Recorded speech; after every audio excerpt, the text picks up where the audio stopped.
¿Por qué te fuiste a Ciudad de México? Bueno, al principio fue para estudiar, pero realmente comencé a trabajar en Rock al Parque, bajo la tutela de Julio Correal, que es uno de los fundadores del festival. Y iba y venía, ¿sabes? Back and forth de Caracas, Colombia, Caracas, Bogotá, Bogotá, Caracas. Y de allí, ¿sabes? Conseguí estudiar afuera, específicamente en Nueva York. Y me fui, nunca más regresé. O sea, pasé por México en una temporada trabajando con un artista para Fernando Carrillo, que tenía una banda en ese momento. y estaba trabajando en una telenovela en México y pues ya, o sea, de allí continué a Nueva York y nunca más regresé. Okay. Sí, fíjate, de Nueva York pasé a España, o sea, viví en Barcelona un par de años también. Y luego, por cosas de la vida, empecé a trabajar mucho aquí en México y terminé mudándome a México. Está bien. ¿Y cuando te fuiste, ya eras ingeniero de sonido o...? Sí, yo estudié primero en Venezuela en el taller de arte sonoro, que es la primera escuela de audio en Latinoamérica, casualmente. Y una vez que terminé allí, pues empecé a trabajar en el Teatro Teresa Carreño. Curiosamente, ese trabajo del Teatro Teresa Carreño lo conseguí con alguien, a través de alguien que vive en París. Curiosamente, que se llama Juan Carlos Melián, que fue el primer manager de Los Amigos Invisibles en esa época. Y pues desde allí, o sea, fue como que, ¿sabes? De subida en la carrera, pues, ¿no? Creo que piqué muy rápido en mi profesión porque, ¿sabes? Trabajé en el departamento de audio del Teatro Teresa Carreño y aprendí muchísimo allí. Luego se empezó a convertir como...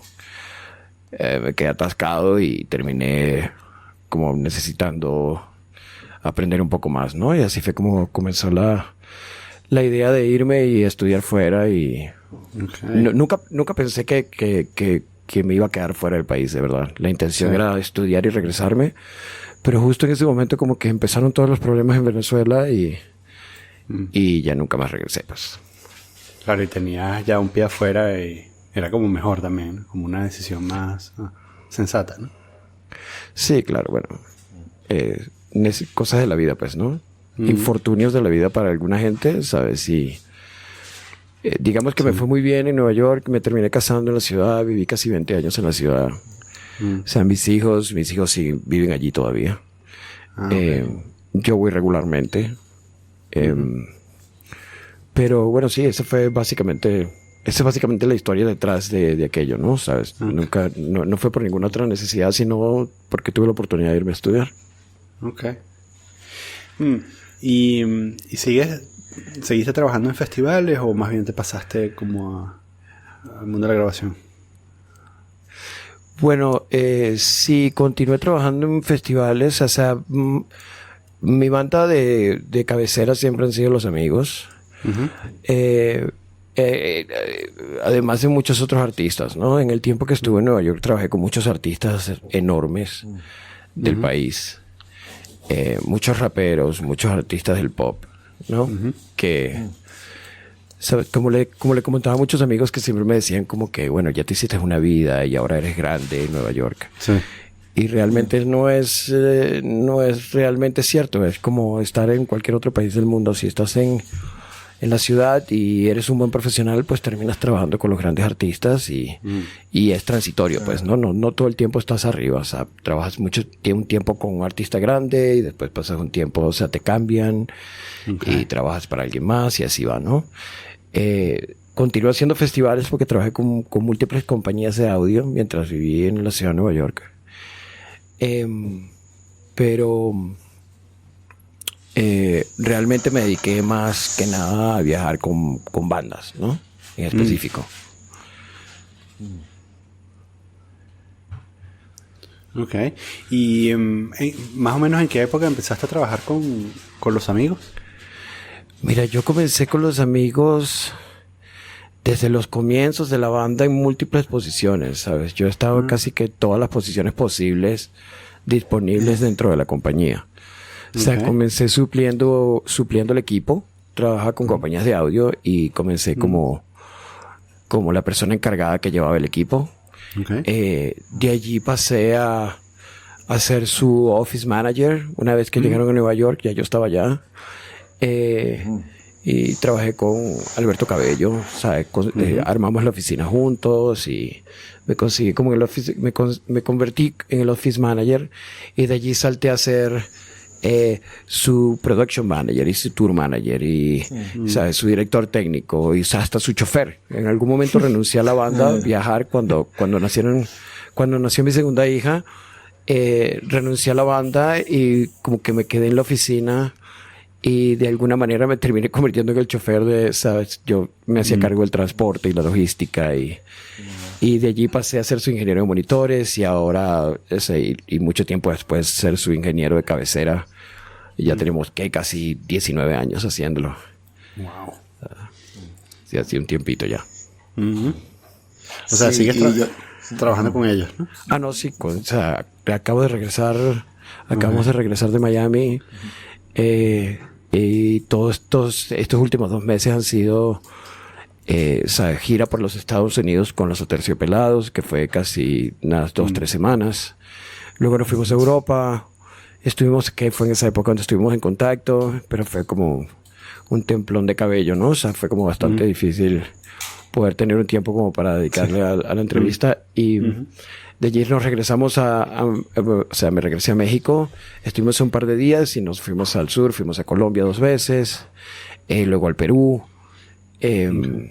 y luego a Miami. Acabamos de regresar y vamos a estar 2 semanas como en casa, regrouping, ¿sabes? Como reagrupándonos y descansando un poco, porque ahora nos toca de nuevo Sudamérica. Vamos a los Estados Unidos y luego Sudamérica de nuevo, Chile, Argentina, bla, bla, ya sabes.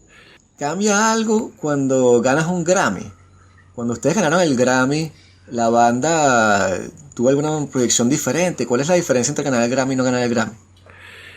Bueno, el Grammy te da muchísima mejor proyección y credibilidad, digamos, ante la industria, ¿no? Y eso se traduce a tour support y el precio, el valor de la banda aumenta. Por ende, se trae sus beneficios, pues, ¿no? Trae muchísimos mejores beneficios. Tener un Grammy, sobre todo el Grammy gringo, pues, ¿no? O sea, porque la banda, muchos artistas latinoamericanos tienen múltiples Grammys de Latinoamérica, pero muy pocos tienen el Grammy de USA, como Los Amigos Invisibles. De hecho, es todavía considerado, la banda todavía es considerada banda local de Nueva York. O sea, todavía se habla de Los Amigos Invisibles como una banda de la ciudad de Nueva York. Recuérdame, ¿con qué disco fue ese? Esto fue con Comercial. Comercial, sí. De hecho, bueno, ese disco, la producción de ese disco es arrechísima. Bonitos recuerdos de la primera vez que escuché ese disco. O sea, que hubo una distancia entre ese disco y los anteriores a nivel de producción. ¿Cómo lo ves tú desde adentro? Fíjate que los amigos han tenido la suerte de trabajar con productores importantes, pues, ¿no? Y han sido bastante versátiles en no utilizar un solo productor en sus discos, ¿no? ¿Sabes? Han tomado tracks y los comparten con productores y la mejor opción es la que termina quedando, ¿no? Eso lo han venido haciendo desde hace muchísimo tiempo. Y bueno, o sea, han tenido, o sea, desde ese disco, desde el primer disco de Los Amigos, que fue descubierto por David Byrne, han tenido muchísima suerte y mucha gente interesada en trabajar con ellos. De hecho, uno de sus principales colaboradores por mucho tiempo es Dimitri from Paris, que es muy amigo de José Luis Pardo, de Cheo, y ha producido, además de remixes, covers que ha hecho la banda de otros artistas y han sido producidos por gente como él, pero no. Está César Sokpek también, que ha grabado muchos discos, o sea, que ha grabado repetidas veces con la banda. Está Cachorro López, que es el productor casualmente de ese track de Mentiras, que fue muy famoso en México y en muchas otras partes. Sí. Entre otros, pues, ¿no? ¿Tú trabajas también con Cheo, en los Crema Paraíso? Trabajé un tiempo con ellos, con José Luis. De hecho, los comienzos de los Crema, yo fui parte del desarrollo de ese primer disco. Fui su ingeniero por un rato en el tiempo que todavía estuve allá. Okay. Pero sí, nos hemos desconectado un poco por el ritmo de trabajo, ¿no? O sea, José Luis ha estado trabajando en múltiples discos y, ¿sabes? Ya creo que tiene como unos 5 discos como productor y como ingeniero, lo cual lo tiene bastante ocupado. O sea, nos vemos de vez en cuando porque digamos que es bastante cercano a mi familia, pues, ¿no? O sea, mis hijos y su hijo como que son muy cercanos. Okay. Claro, pero igual cuando Cheo se salió, los Amigos Invisibles quedaron en buenos términos, ¿no? O sea, no hay ningún tipo de bronca entre ustedes, o sea. Bueno, como todo rompimiento, ¿sabes? Siempre hay sus altos y sus bajos, ¿no? Digamos que afortunadamente las diferencias entre ellos no fueron a nivel legal, pues, ¿no? Sí, digamos que hubo alguna rencilla, o sea, pero no fue ningún drama, pues, digamos. O sea, la separación de la banda, o sea, o la división de la banda no fue ningún drama. De hecho, Armando decidió parar también año o 2 años después y 2 años más tarde Mauricio, el percusionista, también decidió no viajar más y dedicarse a otras cosas, pero siguen en contacto con la banda y de hecho siguen habiendo oportunidades a la banda en cada disco. O sea, después de la separación, la banda ha tocado base con ellos para ofrecerles si quieren producir el track, si les gusta, no sé qué. No se ha dado la oportunidad, pero siguen siendo parte de la familia, pues sigue siendo parte de ellos. Pues esta compañía sigue siendo, ellos son parte de la compañía aunque no estén viajando. Okay. Pues. Yo pienso desde afuera, ¿no? Que una parte importante del sonido de Los Amigos viene de Pardo, ¿no? De Cheo. Bueno, fíjate que yo por un tiempo pensé lo mismo, pero creo que es un poco injusto pensarlo. Lo que pasa es que José Luis es la influencia de la imagen de José Luis era muy fuerte dentro de la banda, ¿no? El afro y todo todo el show de la persona, del artista como tal, ¿no? Porque es un artista superior, José Luis. La imagen era muy fuerte sobre la banda, pero Mauricio Arcas tenía un peso igual de fuerte o enorme. De hecho, la dupla, digamos el Lennon-McCartney, es realmente Mauri y José Luis, ¿no? O sea, ellos dos eran como unos pilares fuertes dentro de digamos, la creación de las canciones y este tipo de cosas. Pero debo decir que Armando fue pieza fundamental también. De hecho, hay un par de hits que son de Armando, como Stay y In Love With You, son tracks de Armando, netamente. Y fíjate que con el disco nuevo de Los Amigos te das cuenta que la influencia de todos ellos es importante, porque este disco fue hecho por los 3 restantes y no perdió ni un segundo de la esencia de la banda, ¿no? O sea, digamos que las cosas que la gente extraña de los discos anteriores era que era el instrumento de José Luis, pues, ¿no? O sea, la guitarra de José Luis era como algo que sobresalía, ¿no? Dentro del arreglo. Hoy día te das cuenta que aunque eso no existe, ¿no? Ese arreglo virtuoso, la banda no ha perdido un segundo de la esencia de la banda, ¿no? Bueno, en parte también porque tiene como una de las voces más icónicas de la historia de la música venezolana, ¿no? Sí, bueno, exacto. Mientras Julio esté allí y me ven en la batería y bueno, es como la banda sigue estando sólida. Pues, la banda sigue de pie y mejor que nunca. Hoy día suenan mejor que nunca. Han crecido, ha pasado muchísimos años y han aprendido muchísimo y, ¿sabes? Te das cuenta que el concepto de la banda sigue manteniéndose, aunque sean solo 3, ¿no? Los que quedan de los originales. Sí, porque Daniel solía decir que en el rock venezolano todas las bandas tendían a sonar como rock argentino, tipo Cerati, como que todo el mundo trataba de cantar como Cerati y que había nada más pocas voces que eran icónicas y que se salían de ese registro, y una era la de Julio Briseño, porque hizo como su propio camino. Sí. Cierto, muy cierto. Muy cierto. Hay una anécdota que aprendí recién. Es una de las primeras personas que trabajó con la banda, que, ¿sabes? El primer concepto de la banda era un poco hacia ese lado, pues hacia ese rock sureño. Y esta persona en específico fue muy ruda con la banda. Pues sí le dijo que, bueno, que todo el mundo quería sonar como Cerati, que, ¿sabes? Que ellos necesitaban encontrar su propio espacio, que la banda sonaba muy bien, pero necesitaban conseguir su propia voz, y ese fue el momento en que salió Atypical, pues, ¿no? ¿Sabes? Que es así como la firma de Los Amigos Invisibles. Sí, ese disco, la verdad es que, bueno, eso, yo lo compré en su momento, ¿no? Eso en el 90 y ¿qué? ¿2? ¿1? ¿Por ahí? ¿3? No 92, sé. exacto, 92. ¿Cuándo salió? Exacto, ¿sí?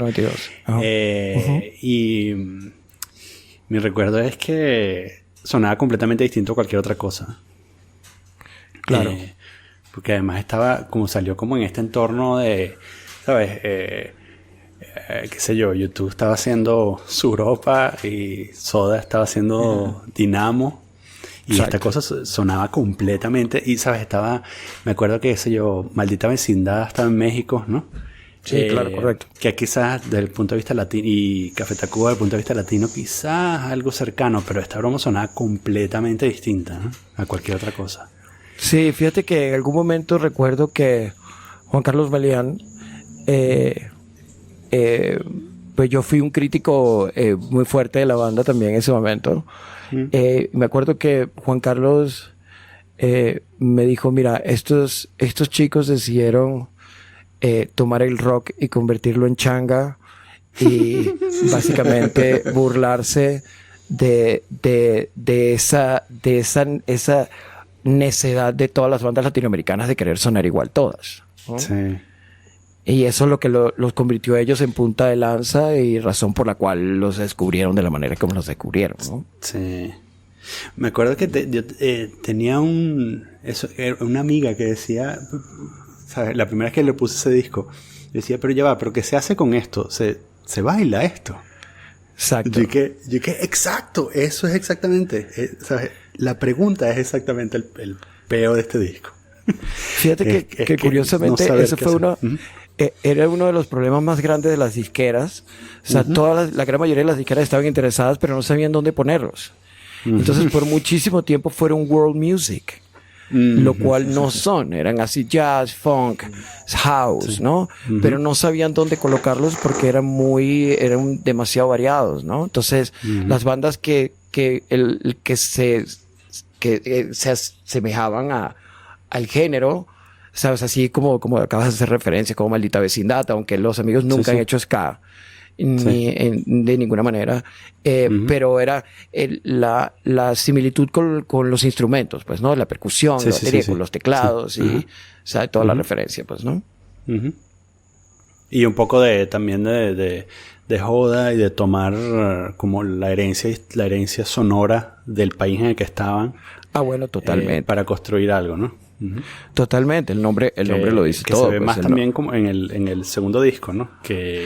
Claro. Que ya como que abrazan un poco más, ¿sabes? Como que mezclan el rock con onda nueva y tal, ¿no? Exactamente, fíjate, bueno, el nombre de la banda lo dice todo, pues, ¿no? Es tan personal que es una frase de Arturo Uslar Pietri, pues, al comienzo de su programa. ¿Sabes? Ellos siempre han sido, o sea, Aldemar y su Camargo, ¿sabes? Además está reflejado en muchas de sus canciones, pues, ¿no? Sí. ¿Sabes? Hay mucha salsa, la influencia de Mauricio con la salsa es súper importante también mencionarla dentro del proceso creativo de Los Amigos Invisibles y del sonido de la banda, ¿no? Toda la educación clásica de Armando en su instrumento, también en el piano, también se ve reflejado mucho en el trabajo de los amigos y bueno, o sea, ¿qué te cuento? Pues, ¿no?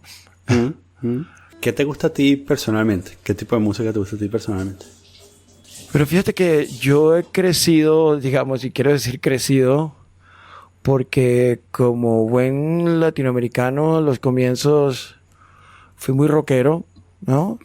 Yo crecí con el rock argentino, o sea, tengo muchos amigos mayores, además yo crecí en San Antonio de los Altos, que es una influencia enorme entre, ¿sabe? Argentina a nivel musical y Chile. Y cuando empecé a trabajar con los Amigos Invisibles fue como una lección, ¿no? En muchas cosas, porque el ska nunca ha sido cercano a mí. O sea, no ha sido de mi género favorito. O sea, crecí con salsa, porque mi papá es salsero de toda la vida. Y, ¿sabes? Como que he pasado por muchos géneros, ¿no? Yo nunca me interesé en los hair bands así, Poison, y toda esta cosa, toda esta movida que existió en un momento. Más bien en ese momento como que descubría a los europeos, bueno, a los ingleses a fondo, pues no todo ese lado dark, Bauhaus y Siouxsie and the Banshees and the Cure y Joy Division y yo diría que regresé a la música americana años después con el grunge, ¿no? Que se asemejaba un poco a ese lado darky que me gustaba y de allí como que fui evolucionando a través de los amigos con el house y con el funk y ¿sabes? Y con múltiples otras cosas y digamos que hoy día para mí podría decir que mainstream es una de las cosas que más me atrae porque son como los más arriesgados dentro de la producción, ¿no? O sea, artistas como Bruno Mars o ¿qué te puedo decir? La misma Katy Perry, pues, ¿no? O sea, son artistas mainstream, pero son bien arriesgados en la producción. Hoy día, Billie Eilish, me parece insólito el trabajo tremendo disco, que ha hecho ese niño. O sea, un disco grabado en el cuarto con su hermano, que es insólito. ¿No? O sea, hoy día se toman muchos más riesgos con la producción y el trabajo. Y creo que han salido muchas cosas. 21 Pilots, se me parece fabuloso el trabajo que hicieron esos niños con ese primer disco también. Y bueno, a través de mis hijos también, o sea, me he empapado de cosas nuevas que creo que sin ellos jamás hubiese escuchado. Sí. Es muy común esto de quedarse estancado. O sea, me parece singular eso que mencionas eso, porque como lo normal es que, bueno, tú te quedes estancado en la música que tú consideras buena, que de alguna manera está relacionada con la música en la que cuando te hiciste adulto, ¿no? O sea, que sería, que sea, a principios de los 90, finales de los 80, principios de los 90.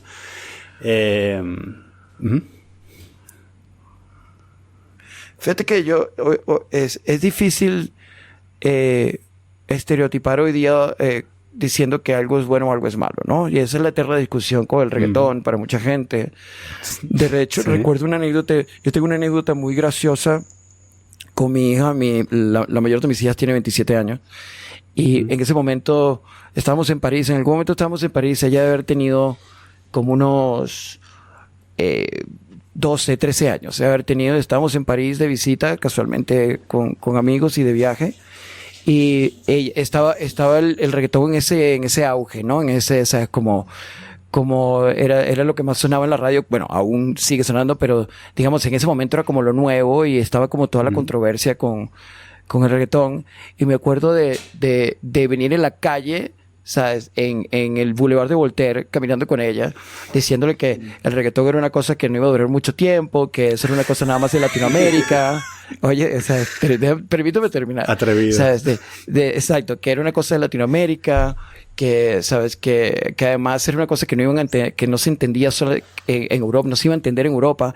Y venía saliendo de clases, ¿sabes? De high school, pero un colegio con niños como de la edad, y todos venían gritando, cantando todo volumen la gasolina, ¿sabes? Y fue un momento así, como una lección para mí. Curiosamente, 2 años después terminé teniendo un label de reggaetón donde vendíamos en Nueva York, donde vendíamos contenido para Japón y Corea. Y nos fue muy bien durante ese año y medio haciéndolo. Empezó como un chiste y terminó convirtiéndose en una compañía seria. Entonces, decir que un género es bueno o es malo depende del ojo con el que lo mires, ¿no? Porque o sea, al igual como mucha gente tiende a derogar el término, o sea, a utilizar el término en términos derogatorios, el reggaetón. Yo digo que depende mucho del género, porque era como la salsa Fania con la salsa erótica del momento, ¿sabes? Lo fue con el rock también, ¿sabes? La gente que escuchaba AC/DC, después la gente que escuchaba hair bands, así como Poison. ¿Me explico? Y, ¿sabes? Es como un poco tonto, un poco teenager, de verdad, colocarse en esa posición de holier than thou, así, donde tú crees que, o sea, tu opinión hoy día, bueno, obviamente todo el mundo se cree jurado de claro, cualquier cosa porque tiene la oportunidad de opinar, ¿no? Entonces, así como eso en las redes sociales. Sí. Pero en el género, o sea, en la música, ¿sabes? Nos da lecciones, ¿no? Y el reggaetón es un ejemplo de ellos, Balbi, Maluma y todo este clan. No importa lo que digan de estos artistas, yo creo que han demostrado ya por mucho tiempo que ¿sabes? El género no es necesariamente lo que tú consideras, sino cómo le llega a la gente, ¿no? O sea, si quieres decir, si la gente lo hace suyo, bueno, o sea, porque está por supuesto el asunto de las ventas, ¿no? Y separemos por un momento lo de las ventas, pero yo creo que la crítica que normalmente se hace en términos de calidad, ¿no? Y bueno, claro, y es esta eterna discusión de qué es exactamente lo que significa calidad, ¿no? Pero claro, tú dices que lo que producen estos artistas tiene valor no solo porque venden, sino porque hacen un producto de calidad también. Una calidad que sería equiparable a otros productos de la música pop. Sí, es totalmente, porque digamos lo que lo hace difícil de consumir para alguna gente es porque puede ser vulgar. Para alguna gente puede ser vulgar, pero es folclórico y coloquial para otras. Sí. ¿Entiendes? O sea, la gente que no conoce el Caribe, como lo conocemos nosotros, República Dominicana, Puerto Rico, les cuesta un poco de trabajo entender el lingo y por qué hablan de la manera que hablan y por qué se expresan de esa manera. O sea, solo viajando a estas islas te puedes dar cuenta que es el día común. Así se expresan, así se comunican, y no son hombres y mujeres. Sí. Y toda esa digamos, esa falta de empatía que tiene la gente porque lo sienten abusivo en los términos, es algo que la misma mujer de las islas ¿cómo se llama? Desarrolla. Es algo que ellas mismas viven y que tienen esa energía. Yo crecí en Washington Heights. O sea, yo pasé, o sea, todos esos años de mi vida en Nueva York en Washington Heights. Y tengo muchos amigos dominicanos y puertorriqueños. Y, ¿sabes? Por mucho tiempo me costó entender lo fuerte de la sexualidad ¿sabes? De la cultura, ¿no? Sí. Entonces, digamos que eso es lo que yo siento que la gran mayoría de la gente critica, porque una vez que sueltas el track y sienten el dembow y ese quiebre, no pueden parar de mover el culo. O sea, es algo que la gente no puede evitar. O sea, no pueden evitar hacerlo. O sea, ese quiebre de las islas es una cosa que se le mete a la gente por la sangre. Ahora, el mensaje de la lírica es lo que lo hace vulgar para alguna gente. Y digamos que quizá no son los mejores intérpretes, pero, o sea, la calidad o sea, del producto es irrefutable. Es irrefutable. Sí. O sea, ahora, es algo... a mí me parece que estos tipos que están, ¿sabes? Digamos que el top tier de ¿sabes? Qué sé yo, J Balvin o Bad Bunny o qué sé yo. Me parece que hay una diferencia entre eso y otras cosas que son como más... A mí me parece que son como ruido. O sea, es que... Sí, pero es como todo, hermano. Es como lo que te decía, pues, ¿no? ¿Sabes? Es lo mismo sucedió en el rock en una época, que era lo que la gente decía de Poison, de Cinderella y de todas estas bandas que eran hair bands que obviamente no trascendieron mucho más de eso, pero que fueron muy famosas en su momento, pues, ¿no? Sí. ¿Sabes? Es más que nada un sonido, pues, ¿no? O sea, es el sonido que la gente identifica, pues, ¿no? ¿Sabes? De cierto producto. O sea, no todos son igual, no todo es el mismo mensaje, ¿entiendes? Y eso va a ser así siempre. O sea, va a seguir siendo mientras la música siga siendo una herramienta de comunicación universal, esa va a seguir sucediendo. Eventualmente será otro artista. No sé si ustedes se acuerdan de Psy, el que, ¿sabes? Y el, ¿cómo se llamaba? El Gangnam Style, como sea que se llamaba ese track. Que para alguna gente fue horrendo, pero fue una cosa mundial. ¿Sabes? Sí, y es inevitable, pero todo el mundo sabe quién es el artista. Sí, pero solamente con ánimos de polemizar. Hay gente que dice, por ejemplo, que desde el punto de vista técnico, la composición y los arreglos del reggaetón son muy básicos y que la música popular de antes, que era como el jazz, era súper compleja y la salsa era súper compleja. Y que hemos como perdido esa complejidad y que ahora la música popular, por lo menos el reggaetón, es muy repetitiva y no tiene ningún interés desde ese punto de vista. Estoy de acuerdo, pero no puedes negar que es un género, pues, ¿no? ¿Sabes? Y porque sencillamente no cumplan con los estándares de ciertas personas, no significa que tengas la razón o no. Porque recordemos que la Fania All Star en su momento, en los 70, eran los niches de Nueva York. ¿Entiendes? Era la gente fea de Nueva York que hacían este género, hasta que vendieron la cantidad de discos que vendieron y se hicieron lo enormes que se hicieron, pero en ese momento eran los bichitos feos de la ciudad, ¿entiendes? O sea, habían artistas mucho más grandes haciendo otras cosas. Y como digo, o sea, es inevitable, va a seguir sucediendo. Y sí, tiene toda la razón, es mucho más básico. Recordemos que hoy día hacer música, hay muchísimas más herramientas que antes. Antes no era tan fácil entrar a un estudio y pasar, ¿sabes? Y tener el dinero para pasar un año componiendo un disco. Hoy día pasas un año componiendo el disco en tu casa. ¿Entiendes? Y Billie Eilish es un ejemplo de eso, un disco que se hizo en el cuarto con su hermano. ¿Sabes? Hay muchas más herramientas para trabajar y eso no te hace músico necesariamente. No te hace un profesional como músico o como instrumentista, ¿entiendes? De tocar un instrumento. Pero tienes múltiples otras herramientas que te permiten hacer un producto que es totalmente válido y legal. No necesariamente hay que aplaudirlo o aceptarlo, pero sí hay que, yo siento que si, como yo que soy un profesional dentro de la industria y que dependo del éxito de los artistas, no me puedo negar a que el trabajo está bien hecho y sabes, el alcance, pues, ¿no? O sea, J Balvin y Maluma están liderizando todos los carteles ahorita en Europa. Nosotros acabamos de regresar y los acabo de ver headlining todos los festivales allá arriba y además como en Noruega y en ¿sabes? O sea, insólito. ¿Entiendes? Es insólito lo que están haciendo. Además, carteles donde tocan un montón de metaleros.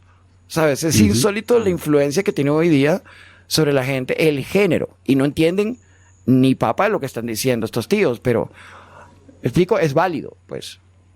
A eso voy. Y dijiste que tenías un negocio de reggaetón, creo. Dijiste que estabas vendiendo reggaetón para Asia. ¿Qué era eso? Tuvimos hace unos años atrás tuvimos la oportunidad de construir un estudio. Era estudio de fotografía y, ¿sabes? Estudio de grabación. La compañía se llamaba Booty Call y tenía sí. Y tenía otros 2 socios, pero tenía otros 3 socios, un israelita, un inglés y otro venezolano, se llama Ricardo Picón, y teníamos esta compañía. Montamos esto y empezamos a producir, a generar contenido.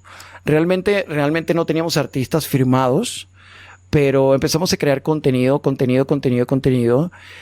porque él estaba casado con una japonesa fotógrafa que está involucrada dentro de la industria de la música, está conectada con Japón, y a través de ella contactamos a esta gente y nos compraban contenido, pues, ¿no?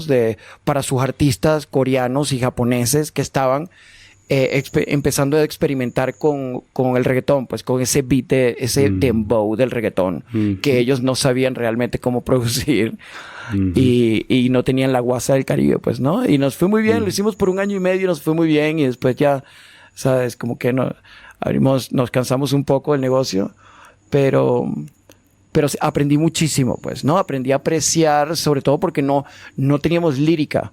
Entonces la composición te muestra que no es tan, o sea, no solo es sencillo, no es tan sencillo como la gente cree que es solo el break del beat. O sea, con uno de los productores que trabajamos por mucho tiempo, ¿sabes? Que era un chileno, además, curiosamente. ¿Sabes? Aprendí muchísimo de por qué es tan específico el sonido, ¿no? De ellos y específicamente los programas que usan y cómo lo usaban. Te das cuenta que no tiene nada que ver con el skill como músico, como instrumentista, más bien con el skill técnico a nivel de software de audio. ¿Hay algún sample que sea como la raíz del reggaetón? O sea, hay un break o un sample que sea... O sea, por ejemplo, el dembow, ¿cierto? O sea, el dembow sigue siendo el mismo. El dembow es el quiebre. Que es la canción de Shabba Ranks, ¿no? Bueno, el dembow sigue siendo el mismo. Que ese break viene de las islas. ¿Sabes? Eso, sí, o sea, eso es algo que se usa a nivel folclórico de las islas, como el dancehall. Okay, ¿sabes? Sí. Exacto, como el reggae jamaiquino, ¿sabes? Sí. Es una cosa que proviene de las islas. Es el mismo quiebre, ¿sabes? Y que es utilizado de múltiples maneras. Okay. ¿No? O sea, digamos, en términos de música, en vez del 1 y el 3, a veces el 2 y el 4, donde entra el golpe, pero sigue siendo en esencia el mismo breakbeat. ¿Me explico? Pero es un sample. ¿O lo hacen de manera...? No, lo producen. De hecho, ¿sabes? Para los reggaetoneros, ese sonido de la caja, del snare, ¿sabes? Sí. Particular de un software que se llama Fruit Loops. O sea, si ellos no oyen ese sonido, no lo consideran, no tiene street cred, ¿sabes? Y eso lo aprendí yo trabajando con este tío. O sea, tú lo puedes grabarlo exactamente igual en vivo, pero tiene que tener, para ellos, tener esa credibilidad como los raperos, ¿sabes? Tiene que tener ese sonido de ese software en específico. ¿Sabes? No sé si hoy día sigue siendo igual. Yo me he retirado un poco, pero lo sigo escuchando. O sea, sigo escuchando ese mismo sonido, ¿sabes? Cada vez que oigo un track de estos así pegados en la radio, que son de reggaetón. Y todo esto se traza que al general, ¿no? El general tiene mucho que ver con la creación del género. Pero yo podría decir que el padre o el abuelo de todos es Tego Calderón, ¿sabes? Tego no viene después del general. Digamos que estaban a la par, solo que el general se hizo famoso más rápido. Fíjate, hoy día es tanto así que hoy día el personaje no quiere saber nada de la industria de la música. Y le han ofrecido cualquier cantidad de dinero para regresar y hacer un álbum nuevo y él no le interesa absolutamente para nada. Yo la primera vez que oí sobre Tego Calderón fue, bueno, más o menos como 10 años después, casi 10 años después que generó, o sea, a finales de los 90, a principios de los 2000, ¿no? Claro. Por eso dije eso, ¿no? Porque pensé que era al revés. El general era más pop. Digamos, si lo quieres poner, encasillarlo en algún género, digamos que el general era pop y Tego era gangster, ¿sabes? Entonces, o sea, hay una gran diferencia entre una cosa y otra. Pues es como decir que, o sea, que primero fue, qué sé yo, Usher, antes porque además al principio tenía mucho de esto, ¿no? El reggaetón tenía mucho de esto de como una afinidad con el gangster rap, ¿no? Era como la respuesta latina al gangster rap, ¿no? Sí, digamos que, o sea, si lo queremos poner en estrato social, en Puerto Rico fue un fenómeno de la cultura baja, pues, ¿no? De gente de barrio. Fue como la voz del barrio, pues, ¿no? Como lo fue la salsa en los 70. O sea, en ese momento era como Looney Tunes fue un momento, o sea, fue como que el momento de brillar, ¿no? Y los reggaetoneros se apoderaron del género. En Puerto Rico, pero ha ido evolucionando poco a poco. O sea, yo siento que no todo lo puedes direccionar a Bad Bunny, ¿no? Que Bad Bunny es el ejemplo de eso también. O sea, fíjate, el género se mantiene digamos que si lo quieres poner en un estrato social, se mantiene en ese estrato social con artistas como Bad Bunny, que es así como, o sea, las líricas, o sea, es como muy barrio, ¿no? Pero entonces después tiene un artista como Maluma. ¿Entiendes? Que es un peluche, es un bello colombiano y el tío, ¿sabes? El tío, o sea, Madonna se enamora de él y, ¿sabes? ¿Me explico? ¿Sabes? Como... y es un fashion icon y todo aquel cuento, ¿no? Pero eso no significa que él venda más que Bad Bunny. Bad Bunny seguramente vende muchísimo más discos que él. Solo que no tiene la misma imagen que tiene este tío, man. Pero la gente sigue comprando discos. O sea, ¿cuál es el motor de la industria? ¿Dónde viene el dinero? De los singles, de YouTube, de Spotify. Hoy día la industria se ha convertido en ¿sabes? Ya la gente no compra discos. El álbum como tal es algo que tiene muy poco interés dentro de los adolescentes. O sea, la última generación de comprar un álbum somos nosotros yo que soy generación X, y eso ya no existe más, ¿no? O sea, si revisas el iPod de un adolescente hoy día, te das cuenta que no hay un álbum completo casi que en nada. Y los chicos que sí lo hacen, o sea, son perros verdes, o sea, gente que, o sea, sus padres los han educado, o son músicos quizá, pero, o sea, el mainstream o la gente común, o sea, si tú revisas su iPod, es como Spotify, ¿sabes? Es como DJ Esquizo, ¿no? ¿Sabes? Es así cualquier género, ¿sabes? Siempre y cuando a ellos les llegue y sea algo que les funcione, ¿no? O sea, lo veo en el iPod de mi hija, pues, ¿no? Que de los Beatles saltamos a Tego Calderón y de Tego salta ¿sabes? Qué sé yo, Eddie Brickell. ¿Me entiendes? O sea, es cualquier cosa. O sea, es ese nivel de single. De hecho, el punto donde la industria de la venta del formato del disco como tal ya no se ve tal cual. Ya es singles, como lo han hecho los raperos por mucho tiempo. Lanzas el single y una vez que ya tienes una colección de singles, entonces quizás hacen el release de un álbum con todas estas canciones que ya tienes en tu iPod. Pero no necesariamente el disco como tal, o sea, el arte y todo aquello que nosotros romanceábamos, o yo, pues, no sé qué digo ustedes, pero... No, sí, yo cumplí 45 este año y, o sea, definitivamente ya hay ciertas cosas que, o sea, para mí eso ya, o sea, opinar al respecto, o sea, me hace sentir como el abuelo.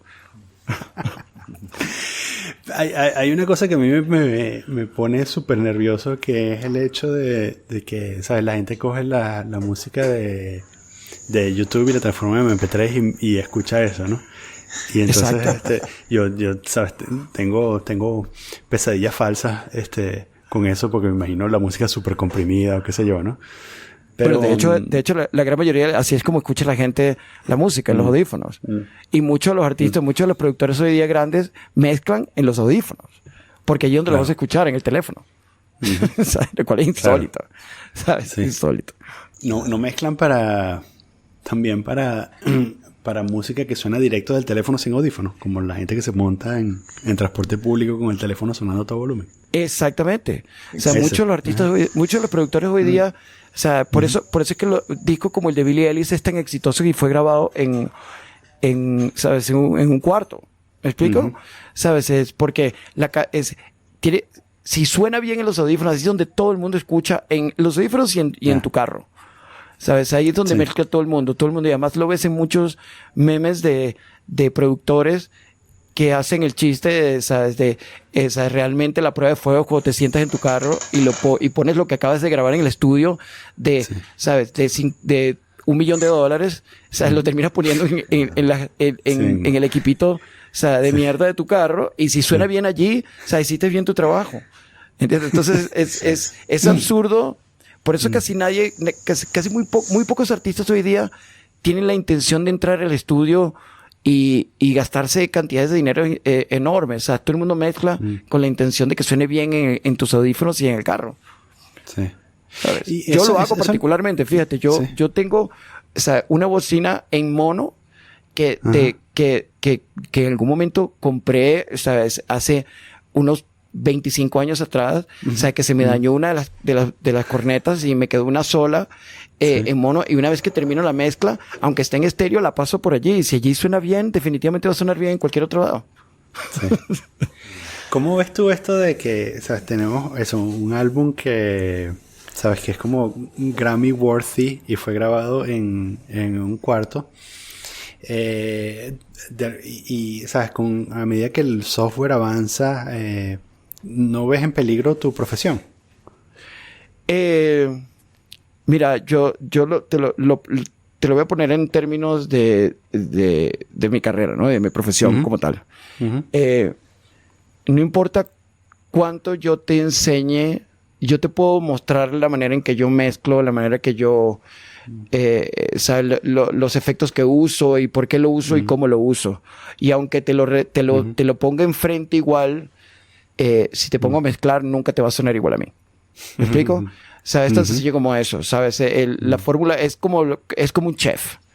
¿Entiendes? Sí, No importa cuán bueno seas, nunca vas a cocinar igual a tu maestro. O sea, puede que lo mejores o que nunca lo alcances, pero nunca lo vas a hacer igual.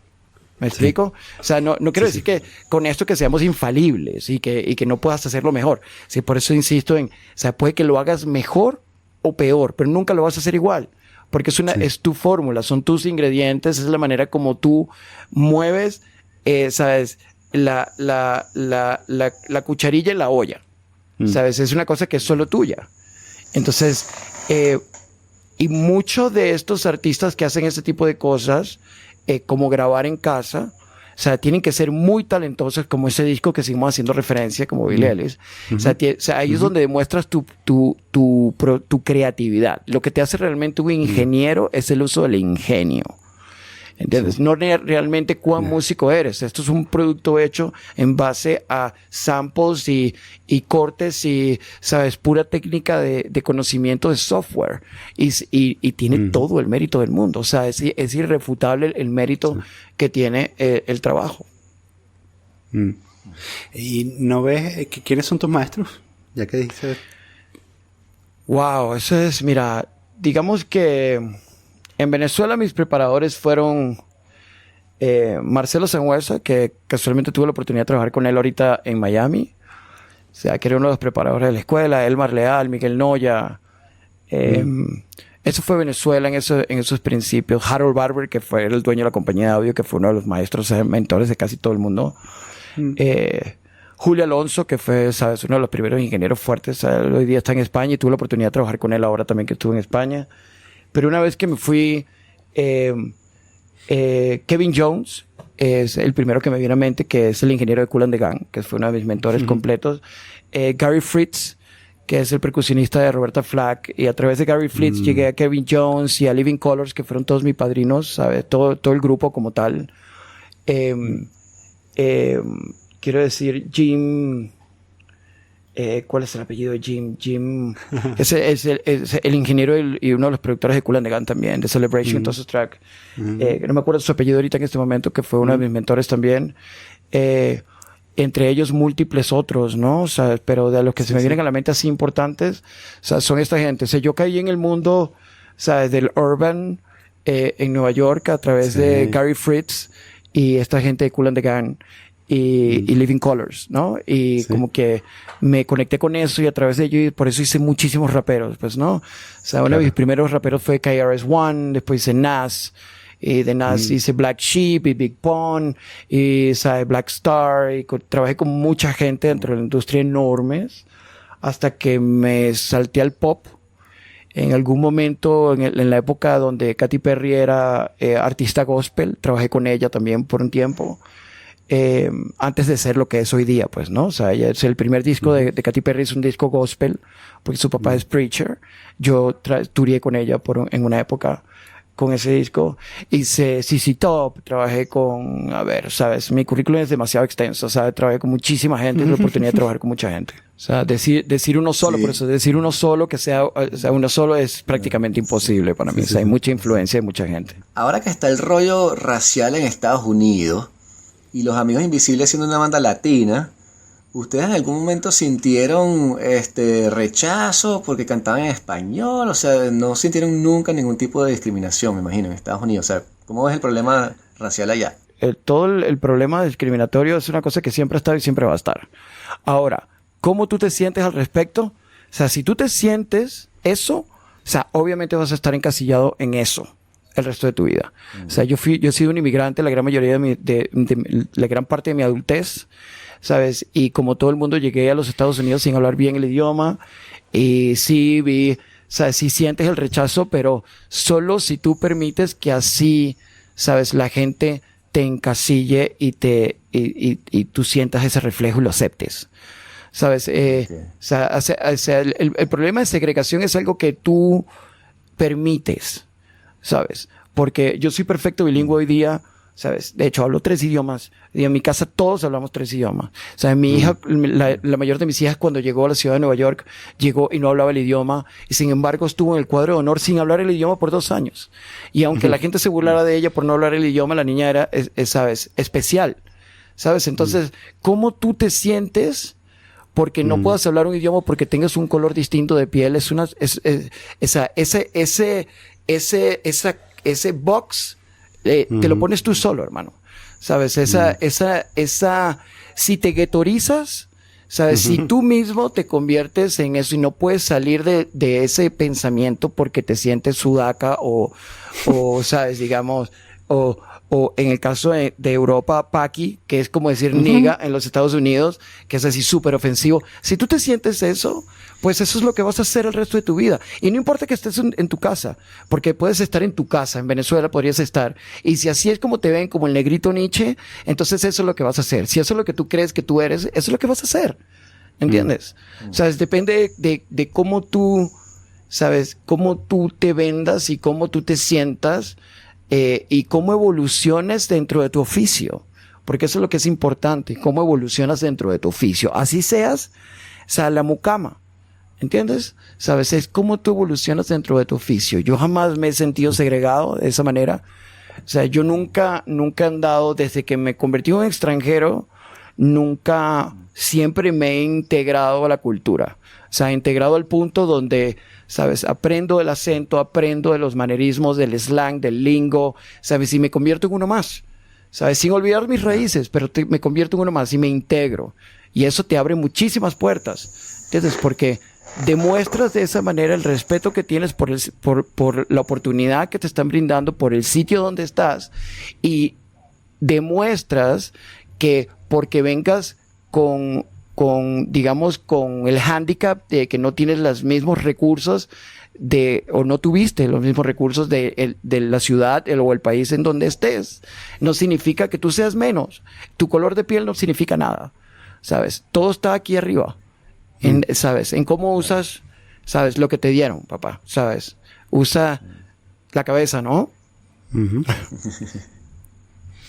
Sí, esto me parece bastante relevante considerando que, bueno, hay un montón de gente como nosotros que, que está en proceso de emigrar o recién llegado yo me imagino que bueno, en muchos casos, o sea, hay mucha gente que puede sentir que su vida, fue cortada de una manera muy dramática y que quizás, no puede trabajar exactamente en lo que quería trabajar. Sí, bueno, ¿Tienes algún mensaje de ánimo para esa gente? Mira, ser un inmigrante, ¿sabes? Fuera de tu casa, obviamente vas a ser rechazado por mucha gente. Es como ser el loquito de la calle. ¿Entiendes? Ahora, queda de tu parte, ¿sabes? Siempre tener una meta mucho más grande. ¿Sabes? Yo, al igual que mucha gente, ¿sabes? Yo no tuve el éxito que tengo ahorita desde siempre. ¿Sabes? A mí me tomó mucho tiempo,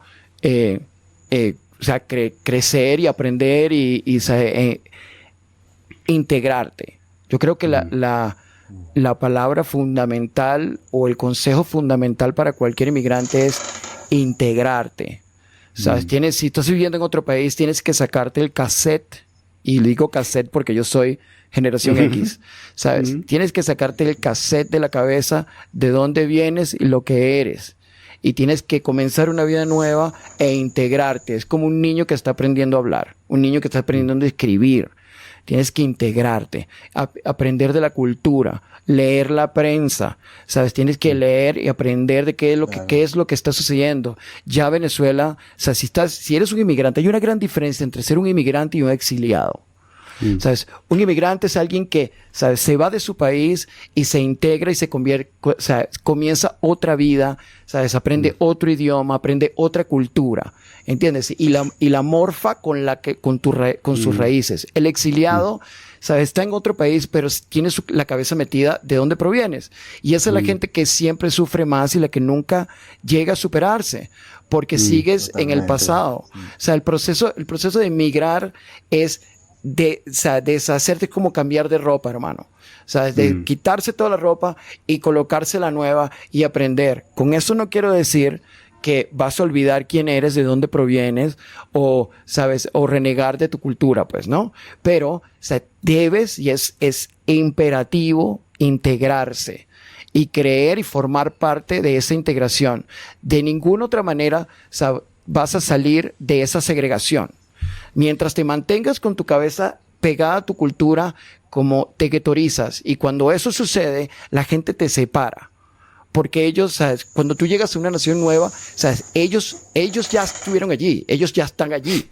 Ellos hicieron esa nación. ¿Sabes? Tú no puedes pretender llegar a imponer tu cultura o que la gente, ¿sabes? Lo acepte. ¿Sabes? O sea, y eso nos pasa a nosotros también. Mira con todo este problema que traemos nosotros con ¿sabes? La cantidad de venezolanos saliendo y cómo nos odian en Panamá, en Chile, en el Perú y toda esta cosa que está sucediendo con nosotros, porque llegamos en una actitud ¿sabes? De guetorizar. Y eso nos pasaba a nosotros en los 80 con los colombianos y con los ecuatorianos también. Sí. ¿Entiendes? Cuando te separas de la cultura, ¿sabes? La gente te segrega de esa automáticamente. O sea, tienes que integrarte. Y eso es importantísimo. Ese es mi mensaje para la gente. Integrarse. O sea, leer de qué habla la gente del día a día. Conectarse. Aprender bien el idioma. Aprender tus derechos, tus deberes. Las leyes que debes cumplir. ¿Quién te gobierna? ¿Entiendes? Eso es lo que es importante. Eso es lo que te hace un ciudadano responsable y parte de la comunidad. De cualquier otra manera, vas a ser un guetorizado y un sudaca y un extranjero.